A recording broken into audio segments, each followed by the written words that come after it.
Well, the interesting thing is that the Russians and the Chinese both share the same interest. That is stabilizing Central Asia. Now, the people in Central Asia are not particularly enthusiastic about the Chinese as a group of people, but they do want to do business with them. They are very comfortable with the Russians. So Russia has effectively become the muscle in Central Asia to keep things under control. In fact, somebody was telling me the other day that was very involved in the intelligence community. He said people could not understand why pallets of cash were still being delivered in Kabul after we left Afghanistan. So they didn't understand that cash was meant for subversion in Central Asia. So if you're sitting in Moscow and you look at what we have been doing, whether it's in the Middle East or with sanctions, tariffs, and all these other things, they look at what we've been up to in Central Asia, and that doesn't endear them to, or endear us to them. Let's be frank. I mean, Putin actually at one point brought it up and suggested, I think it was to President Obama, are you going to be able to put a stop to this? Because we'd like to see this end.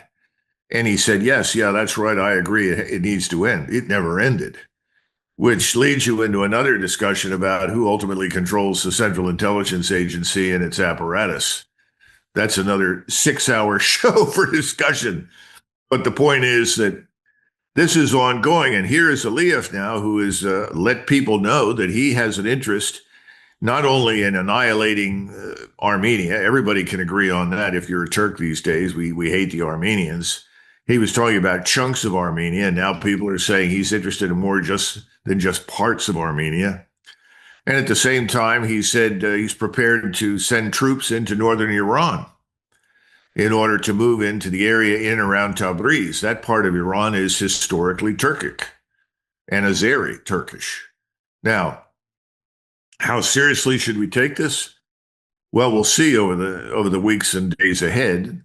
But the Russians have certainly taken him very seriously. They just arrested the head of the Turkic or Azerbaijani diaspora inside Russia in Yekaterinburg. You can watch it on YouTube. They basically picked him up, arrested him along with someone else who was with him.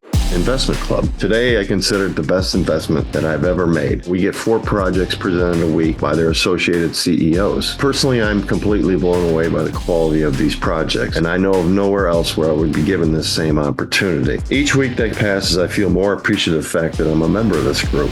The vibe was just tremendous. Everybody's on the same wavelength. We just clicked. Everybody listened to each other, enjoyed their company. It was just magical, magical. Take action. Don't take my word for it. Due diligence you need to do. And I really hope that someday down the road I see you in the club. It far exceeded expectations, without question.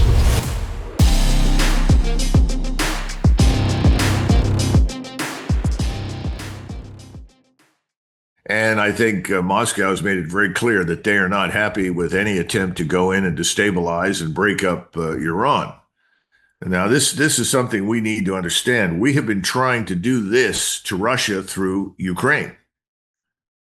In other words, overthrow the regime, break up the state, and then move in and rape it for all of its resources and minerals and oil and gas and everything else.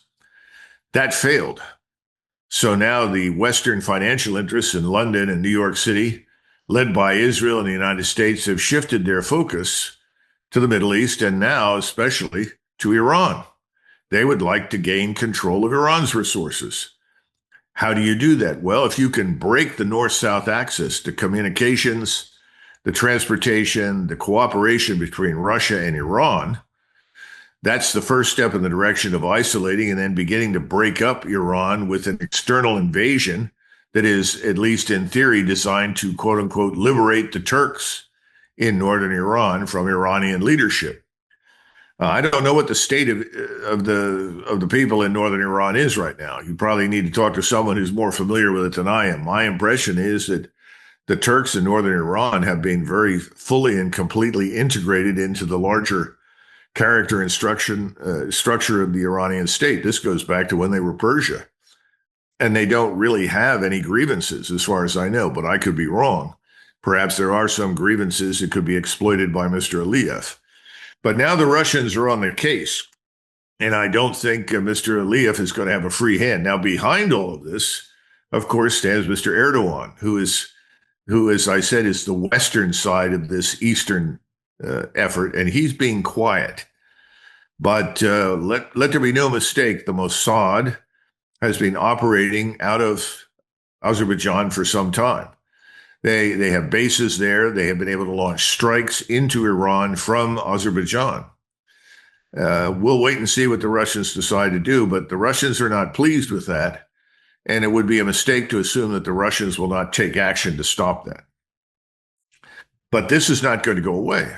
I mean, this is part of a larger strategy to isolate, to regime change Iran, and ultimately to break it up. So that's why I say the war continues. It's just continuing now with other means. Hey, I know investing in crypto is scary. It takes a real leap of faith because there are so many scams, rug pulls, and bad actors out there. It's a dangerous business, which is why 95% of people lose all their money. Well, that's why I created the London Real Investment Club, so you can access the hottest deals on the planet and use the crypto bull market to create the generational wealth that you deserve. Join my team of over 100 people from around the world that are making millions of dollars behind the scenes investing in blockchain, AI, Web3 games, DeFi, Bitcoin, and more. Don't miss out. Click the link below to book a call with one of my team now. But hurry, this bull market will end soon. I know investing in crypto can be scary. That's why you gotta join the investment club. Pull the trigger. Let's do this.